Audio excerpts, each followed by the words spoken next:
When did you join the Eisenhower administration? Well, I went from the University of Chicago to Johns Hopkins, where I became a student of a man named Malcolm Moose, who also happened to be the chairman of the Republican City Committee in Baltimore, and worked with him both on his books, which one was a history of the Republican Party, and otherwise. And then got drafted. We had conscription then. I got into the Army in 1956, came out in 1958, 2 years you served in the Army that time. While I was in the Army, Malcolm Moose became the speechwriter to President Eisenhower. And he asked me to join the staff. So I was 25 years old. That was very unusual in those days. Typically, there are a lot of young people, in their 20s, on a White House staff, but then it was almost unheard of. And of course, it was a very small staff. I was there were only 2 speechwriters, so I could claim I was the president's number 2 speechwriter, which sounded pretty special in these days when a president has 8 speechwriters. So I stayed in the administration from the campaign of '58, the congressional campaign, through the rest of the administration that ended with Kennedy taking office on January 20th at noon, 1961. And that was a wonderful experience. First of all, it's a very small staff, so that we all ate in the same dining room, the White House mess. And so a young man sitting there listening to important people like General Goodpaster or Jim Haggerty or Kistiakowsky, the science advisor, or the trade advisors, just listening as they talk was a wonderful, wonderful experience for a young man. So that was my Eisenhower experience up to that point. With such a small staff, how did you handle all the demands, all the global and domestic issues? Yeah, that's a very important question because that's not the way it looks today. At that time, Eisenhower, who was a tremendous organizer, after all, he had organized a war in Europe, and basically he had a cabinet model. The ideas came up through the cabinet, the secretaries of Treasury, the Secretary of Defense, the Labor, Agriculture, so forth, Commerce. And they were fought out there in cabinet meetings often, and resolved if there's a conflict in the White House. So the White House didn't do as much proposing, initiating, as it does today. And in fact, if we could move forward to Richard Nixon, who of course had been the vice president for 8 years and wanted to accept the Eisenhower model in domestic matters. And therefore, the new office that I was in with Daniel Patrick Moynihan would have been the office of administration, of bringing cabinet members together. Ultimately, it turned out quite otherwise. And this really had to do with Nixon's dissatisfaction with his cabinet.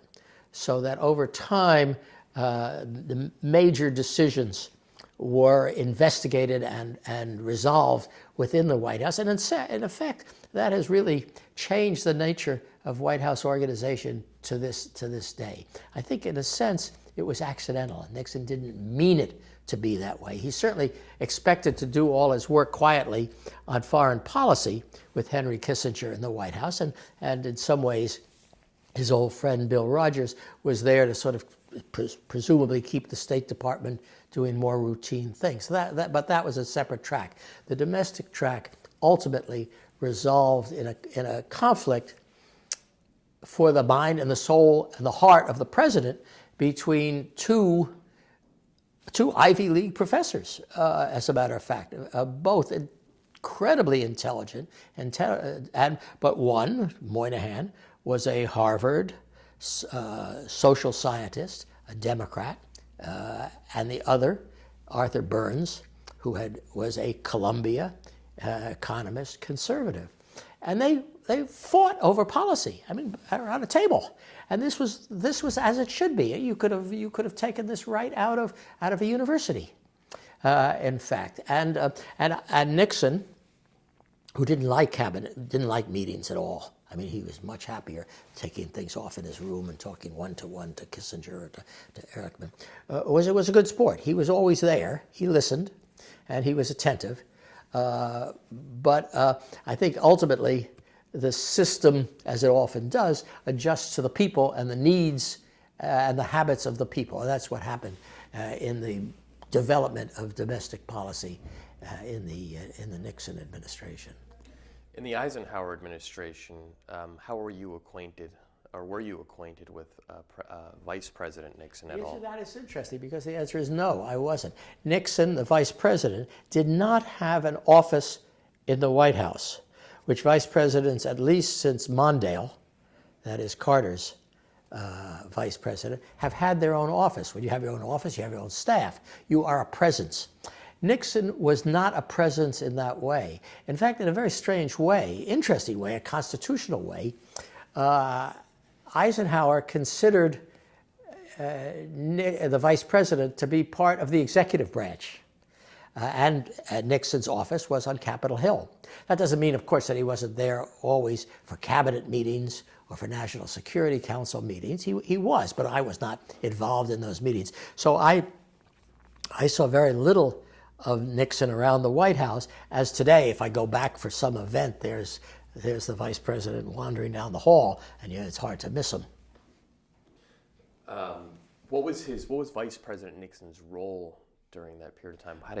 Vice President Nixon would do what President Eisenhower told him to do. It was that simple, and in a sense, Eisenhower, in his memoirs, makes it look as if Nixon is merely volunteering to do these things. For instance, he did many foreign trips. The death of a secretary, of a head of state, the wedding of all these ceremonial things tended to be Nixon. You needed representation.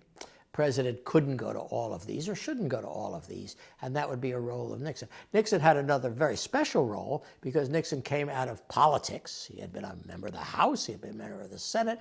That's why he was put on the ticket in a way, and Eisenhower supposedly was a non-political person. His career had been in the military and ultimately as a five-star general. So Nixon had the greatest role in doing things that related to the party, which would be speech making, and campaigning and so forth. So he had a very important role in that regard as well. And then I think he was active in the various bodies like the cabinet. He was not shy, or the National Security Council, but frankly, I don't know specifically what he was doing in those roles. What was your now your function was a speechwriter on the Eisenhower staff. Yeah. Was there a particular portfolio that you had? No.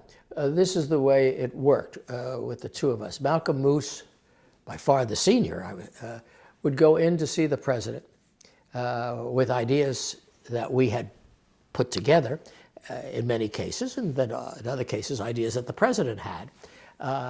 And he would come out of the meeting with his notes, and often, in particular, he would turn them over to me, and I would do drafts of this. He did drafts too, but I did a lot of speeches, wrote a lot of speeches in those years that in the archives don't show up as mine because I wrote them and then I handed them to Moose and they had his initials and they went forward. I tended to be more of a wordsmith, particularly in political sorts of speeches, had a bit more flair than the others. This was a tricky business because the Eisenhower speeches didn't just get to the president. They got to the president through a battery of lawyers mostly, who would go over these things. So to make sure that you could justify every word, and that tends to take the juice out of a speech. So very often I was in a position where I had to fight for a good line, And the funny part about it is Eisenhower, who had been a speechwriter himself, he had actually been Douglas MacArthur's speechwriter when MacArthur was chief of staff of the Army, when we got through to him with a good line, he really liked it. But on an important speech, Eisenhower was a real rewrite man. And a person who was very careful that you didn't split an infinitive or anything like that. So a major speech would go through many drafts. By a draft, it would change its number only, and still does, only when the president himself sees it. In other words, the two of us, Moose and Hess, could go back and forth, and it would still be draft 1. Goes to the president, and he changes 3 lines, and it comes back to us, and it's draft 2. So an important speech, like a State of the Union speech, could go through 13, 14, 15 drafts.